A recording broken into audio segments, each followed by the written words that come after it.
Всем привет, дорогие друзья, с вами Кирилл Саакаст и добро пожаловать на канал CryptoGamers. Поговорим опять, друзья, о игре Axie Infinity, потому что у нас еще куча тем, на которые можно, конечно же, поговорить. На очереди у нас видеоряд, посвященный рептилиям. Расскажу о самых главных плюсах, минусах и, конечно же, покажу самые актуальные рептилии, именно на мой взгляд, которые стоит сейчас рассматривать на рынке. Основные плюсы рептилий, минусы и так далее. То есть скорость рептилии 41, она такая же, как у Биста. А плюсы, конечно же, если рассматривать, это огромные показатели армора на картах. То есть если мы смотрим у рыб, это там 20-30 армора, здесь 50-60, то есть высокий именно показатель армора. То есть сами по себе рептилии довольно-таки плотный класс, за счет этого они могут переживать большое количество урона. Их базовый урон на картах намного меньше, нежели чем у бестов, у птиц и у тех же самых рыб. Но вот этот выверенный баланс между защитой и армором, точнее защитой и атакой, это полностью все покрывает. Давайте посмотрим, какие рептилии вообще в целом имеются из интересных экземпляров. Не так давно начал набирать обороты вот такая вот интересная рептилия, у которой всего лишь одно умение от рептилии. Это терминатор. Их так называют, потому что очень много переживает урона. И в чем плюс этой рептилии? Сразу скажу, что такую рептилию надо брать со скоростью 42. Это максималка, которая возможна на такой рептилии. Меньше, то есть там гены будут немножко хуже. Тут берут как раз таки рыбьи именно для того, чтобы скорость поднять. И посмотрим основной плюс этой рептилии. Tiny Turtle, как вы знаете, друзья, играется в комбо, нужно две карты использовать, и третья Tiny Turtle и будет стан. Либо первые, две еще дополнительные, будет тоже, естественно, стан. То есть комбинацию этого умения, то есть Tiny Turtle дает нам стан. Стан, когда мы активируем на нашего соперника, следующая его атака будет промах, гарантированный. То есть наш соперник потратит какую-то энергию либо карту впустую. Поэтому это умение очень сильное, оно очень жесткое. И под него нужно обязательно всегда, в большинстве случаев, зависит, конечно, от вашего сетапа. Если у вас в сетапе нет какой-то хорошей генерации энергии по типу Биста Рим, который вам будет за счет критов давать дополнительную энергию, стоит, конечно же, брать какие-то нулевки. И вот этот сетап, он идеально продуман, поэтому рассматривайте. Здесь, конечно, в чем фишка? Лагинг, это нулевка, дает замедление. Замедление накидывается, то есть мы уменьшаем базовую скорость. Имеется в виду, конечно же, вот эту базовую скорость у нашего вражеского Аксика. Замедляем мы на 20%.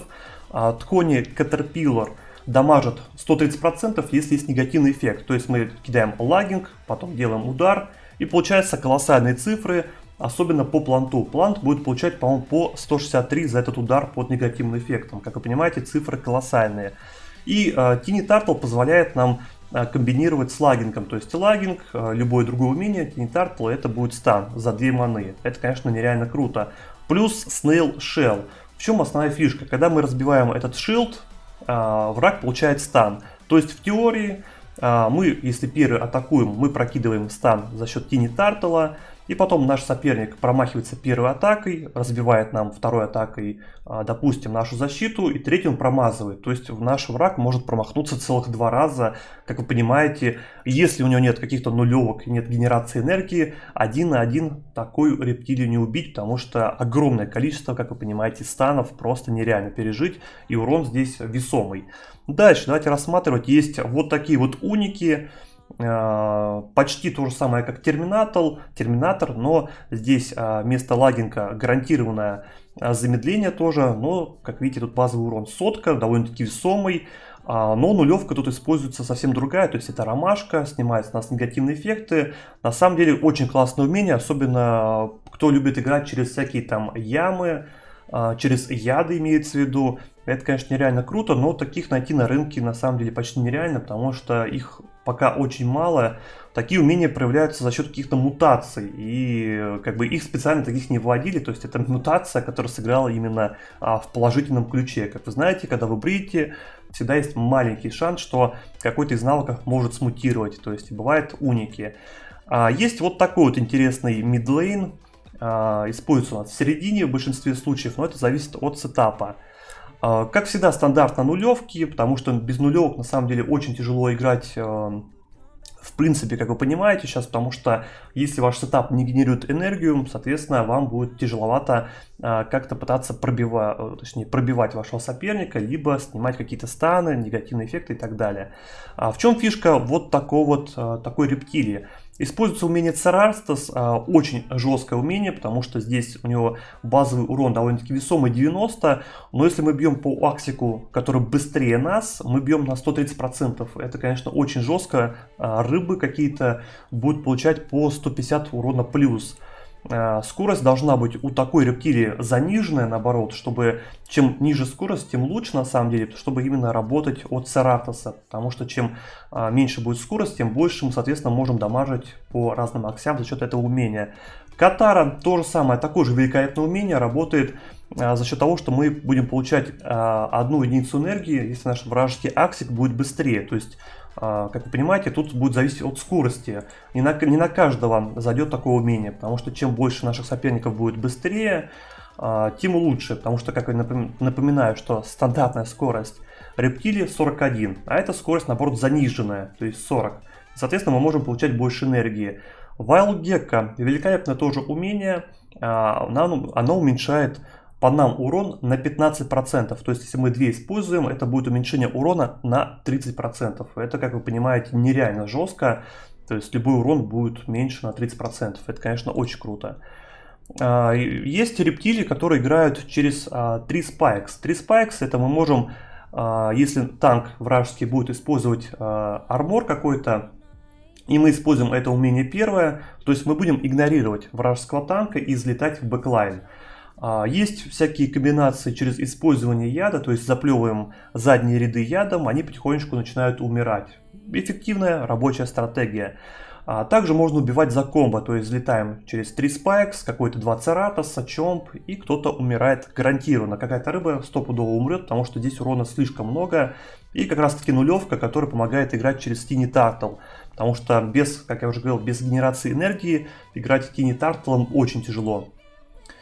Есть вот такие вот тоже 3 спайксы, которые работают без яда, через генерацию энергии, то есть мы можем взлететь в бэклайн, получить еще дополнительную энергию, тем самым восстановить часть потерянного комбо. Отличное умение Тинадина, дамажит на 150% после 4-го раунда. Как вы понимаете, здесь цифры будут реально колоссальные, потому что 150% урона увеличение это очень жестко. Вот такие вот еще варианты через 3 Spikes, то есть залетаем через 3 Spikes, кидаем замедление и потом под негативными эффектами Тхорни Caterpillar будет вырезать кого-то максимально быстро. Что интересно, ну, кстати, здесь единственный минус то, что нет нулевок, то есть тяжеловато будет играть без нулевок, но, как вы понимаете, если есть много энергии, то почему нет, это зависит от сетапа. Интересная рептилия, которые недавно начали появляться. С ними играть 1 на 1 почти нереально, потому что, во-первых, есть нулевка, которая помогает нам генерировать стан. То есть стан это уже проблема. Дальше кистрел и ходбат. Эти умения выключают по одному скиллу. То есть они дизейблят скиллы, кистрел выключает умение, которое будет использоваться с рога. То есть если мы используем это умение, на следующий ход мы не сможем использовать дизарм, вот это умение. Если выключает ходбат, мы не сможем использовать Tiny Turtle. А представьте себе, если он использует кистрел, ходбат, то есть он включает нам 2 скилла, плюс еще стан условно. И мы вообще стоим и ничего делать не можем. Это, конечно, очень жесткая тема на самом деле, но таких найти на рынке практически нереально, и цена на самом деле высокая. Есть вот такие вот экземпляры, тоже такие сбалансированные, хорошие показатели выживаемости у такой рептилии, потому что есть уменьшение урона, есть хорошие опенинги с Цератоса. Единственная вот проблема рептилий, на самом деле, если рассматривать базовых рептилий, почему в большинстве случаев играют либо 2 рептилии, одна рептилия, допустим, вот такого плана, вторая играет через копья, чтобы у них были всякие возможности либо зайти в бэклайн, потому что они на самом деле тяжеловато справляются с танками, потому что у них урон не такой высокий по танкам, потому что нет какого-то бонусного урона. Поэтому либо играют через 2 рептилии, либо играют в большинстве случаев рептилия и бист, как играю я, чтобы бист мог проходить танк, а рептилия разбиралась с какими-то рыбами и так далее. Ну и последняя рептилия, которую использую я, это через Indian Star и яд. То есть тут разные комбо, которые вы можете использовать. Это либо через Grass Snack заплевывать ядом. Дальше у нас есть как раз таки варианты через Tiny Turtle играть, потому что есть нулевка. И что немаловажно, если мы подловим нашего соперника, когда он будет атаковать, милишными умениями используем 2 рефлекта на 40%, он разбивается почти гарантированно, потому что это возвращение урона на 80%. Рассказал, надеюсь, про все рептилии, которые пока заслуживают, честно говоря, внимания. Понятное дело, что много зависит от сетапа, не стоит забывать это, потому что игра рассчитана не только какого вы аксика одного возьмете, он будет тащить, а это правильно подобранный сетап. Поэтому подписывайтесь на канал, жмите колокольчики и, конечно же, всем удачи и пока-пока.